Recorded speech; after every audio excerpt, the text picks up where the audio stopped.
सर्वनाम। सर्वनाम का शाब्दिक अर्थ होता है सबका नाम। जो शब्द संज्ञा के स्थान पर काम आते हैं उन्हें ही हम सर्वनाम कहते हैं। जो शब्द संज्ञा के, इसको रहने देना अभी, जो शब्द संज्ञा के स्थान पर काम आते हैं उन्हें ही हम सर्वनाम कहते हैं। या सब नामों के स्थान पर, किसी नाम के स्थान पर, जैसे गुरुजी खड़े हैं सामने, हमने कहा कि नरसिंह, नरसिंह। अब इस नरसिंह के स्थान पर हमने जिस शब्द का प्रयोग किया, आप इधर आइए, ये जो आप शब्द है यही क्या है? सर्वनाम है। इस नाम के स्थान पर, नाम के स्थान पर जिन शब्दों का प्रयोग किया जाता है उन्हीं शब्दों को हम सर्वनाम कहते हैं।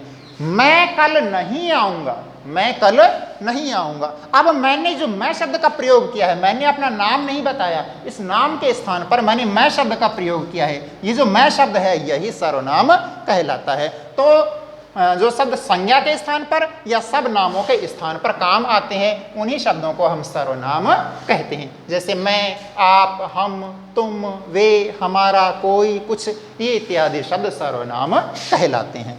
उदाहरण के माध्यम से समझते हैं। मोहन ने कहा मैं विद्यालय जा रहा हूं। किसने कहा? मोहन ने कहा। मोहन ने कहा मैं विद्यालय जा रहा हूं।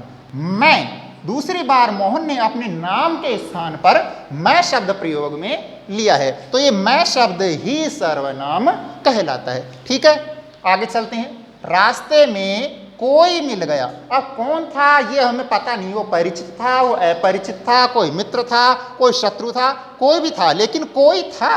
ये जो कोई शब्द है यही सर्वनाम कहलाता है। आगे, रास्ते में कुछ खा लेना। जब हम घर से स्कूल आ रहे थे तो हमारे घर वालों ने कहा कि खाना नहीं बना है, रास्ते में कुछ खा लेना, लेकिन हमारी मम्मी ने, हमारे पापा ने उस खाद्य पदार्थ का हमें नाम नहीं बताया, बस ये कहा था कि कुछ खा लेना। जो कुछ शब्द है यही सर्वनाम है। उन खाद्य पदार्थों के स्थान पर कुछ शब्द प्रयोग में लिया गया है, यही कुछ शब्द ही सर्वनाम कहलाता है। ठीक है, सर्वनाम के मुख्यतः 6 भेद होते हैं। इन 6 भेदों को हम इस संक्षिप्त पैटर्न के द्वारा समझ सकते हैं। पू, पनी, असनी। पू, पनी, असनी। पू से पुरुषवाचक सर्वनाम, पै से प्रश्नवाचक सर्वनाम, न से निश्चयवाचक सर्वनाम, ऐसे अनिश्चयवाचक सर्वनाम, से संबंधवाचक सर्वनाम और नी से निजवाचक सर्वनाम। ठीक है,